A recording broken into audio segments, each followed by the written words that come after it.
Merci de nous rejoindre pour ce nouveau numéro d'Actu Santé qui porte sur l'allaitement maternel. Quand et pourquoi doit-on faire recours à l'allaitement maternel? Des questions qui ont tout leur sens alors que nous entrons en plein dans la semaine mondiale de l'allaitement maternel. Je reçois sur ce plateau Anita Ikogu, sage-femme, par ailleurs présidente de l'association des sages-femmes du Gabon. Merci d'être là. Merci, madame. Après l'accouchement, on le sait, il est souvent recommandé à la maman de faire recours à l'allaitement. Quels sont les bienfaits liés à cette pratique tant pour la mère que pour le nouveau-né? Ok, très bien. Merci pour la question qui est très importante. Alors, vous avez bien dit après l'accouchement, c'est-à-dire que l'enfant a vécu 9 mois pendant la grossesse. Il faut dire que pendant ces 9 mois, n'oublions pas ces 9 mois, il a été nourri par le sang de la maman. Ça, c'est la première manière de se développer. Et deuxième, il a été nourri par le lien affectif que la maman a eu avec lui pendant 9 mois. Alors, il ne faut pas oublier que quand le bébé vient au monde après 9 mois, il n'est pas mature. Donc, sa maturité n'est pas acquise. Et ce n'est qu'une suite logique que la maman apporte à son bébé en le nourrissant. C'est-à-dire, le sang qui a nourri le bébé, ce n'est pas le sang qu'on va lui donner, mais c'est le lait. Et le lait de la maman a pratiquement les mêmes propriétés que le sang. C'est-à-dire, ce n'est qu'une continuité. Un premier élément qui va le permettre à se développer.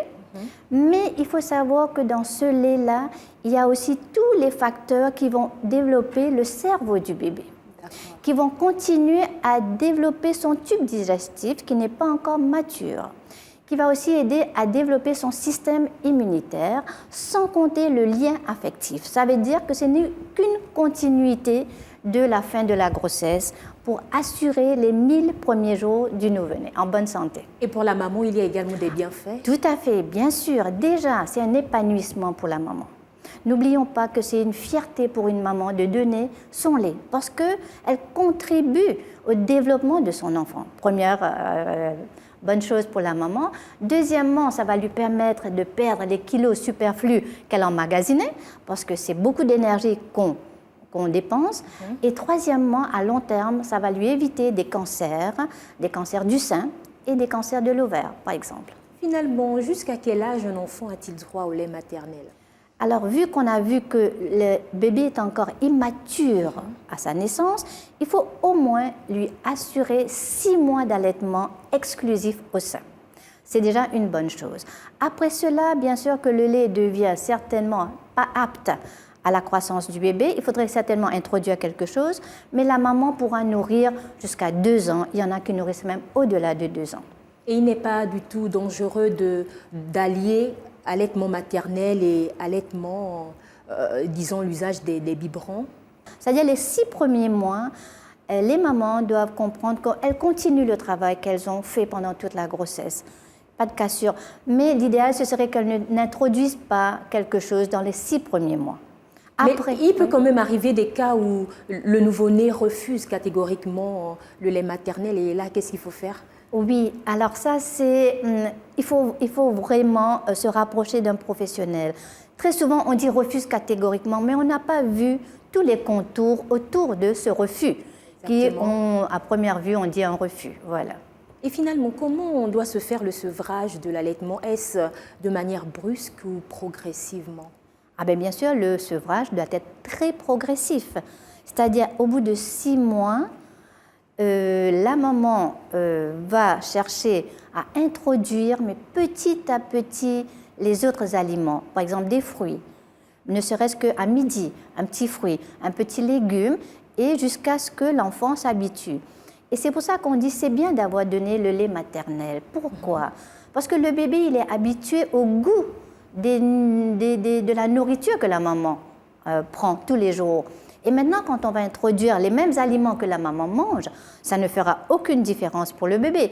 Il va ressentir pratiquement les goûts du lait qu'il avait l'habitude de prendre. Donc tout ça, c'est une continuité. Une continuité, c'est très bien de le rappeler. On le sait, toutes les mamans n'ont malheureusement pas la possibilité d'allaiter leur bébé pour des raisons qui ne dépendent parfois pas de leur volonté.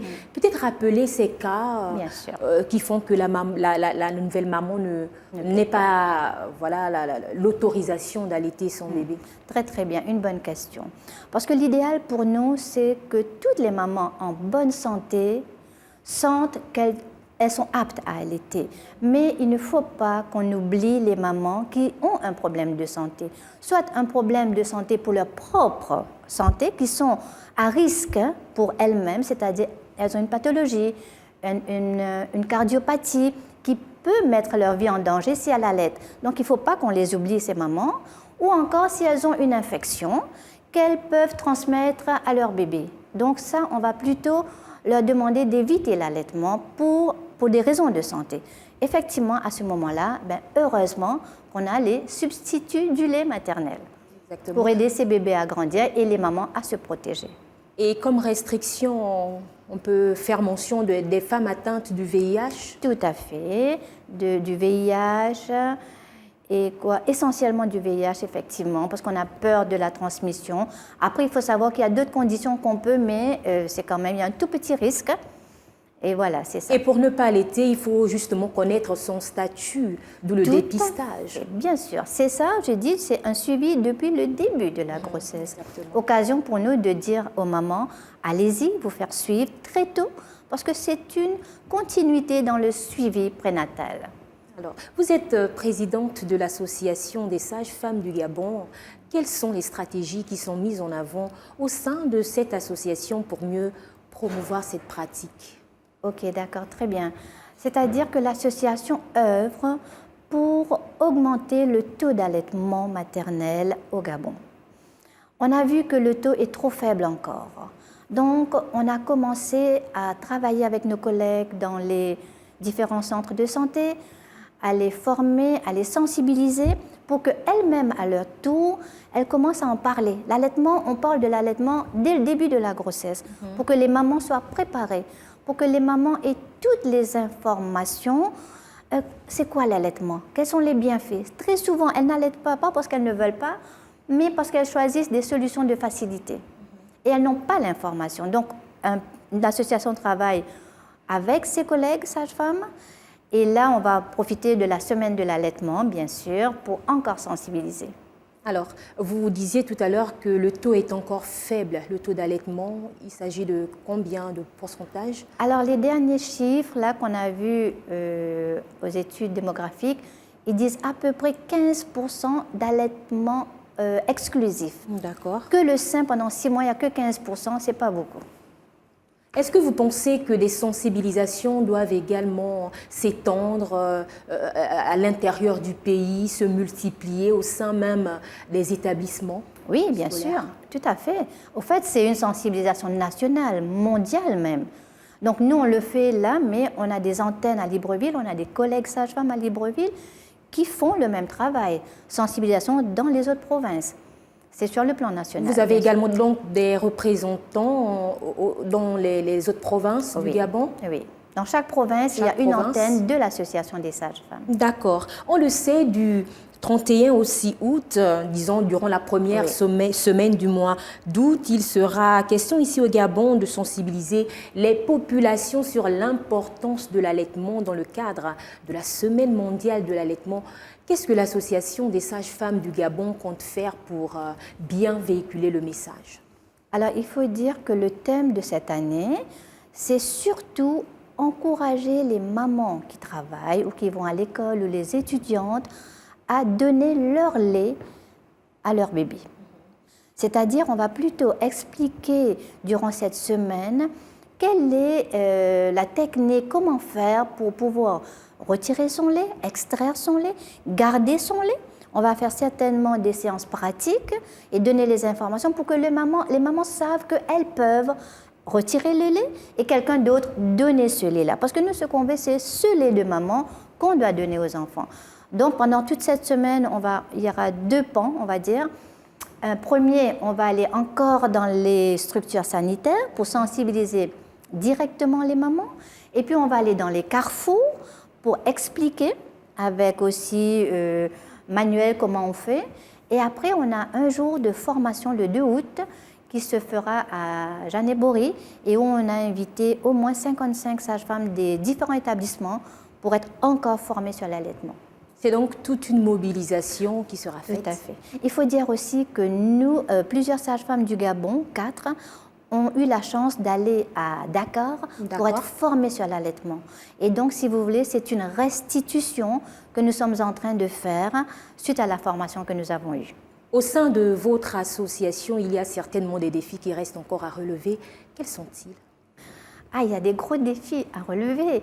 Parce qu'en tant que sage-femme, il faut savoir que nous sommes un petit peu décriés par la population. Et donc, on a tout un travail d'accueil des personnes, d'empathie, d'aller vers les femmes, de l'écoute d'ailleurs, vis-à-vis des femmes, qu'il faut encore travailler. Et puis, il y a aussi toute la pratique qu'il faut encore travailler. Il y a beaucoup de défis à relever, oui. Nous sommes arrivés au terme de cette émission, mot de la fin, avant de nous quitter. Alors oui, puisqu'on va parler de l'allaitement, je voudrais dire aux mamans, aux couples, aux conjoints d'encourager les mamans à allaiter et que les mamans soient fières d'avoir allaité leur bébé pendant, on va dire les 6 premiers mois. Soyez fiers d'avoir vos bébés avec vous au dos, devant, et dès qu'ils réclament, allez, au sein. Voilà qui est dit. Je rappelle que je recevais sur ce plateau d'Actu Santé Anita Ikogu, sage-femme, par ailleurs présidente de l'Association des sages-femmes du Gabon. Merci à vous de nous avoir suivis. N'oubliez pas que l'actualité se poursuit sur Gabon 24. À très vite. Merci. Vous voyez que ça passe très bien.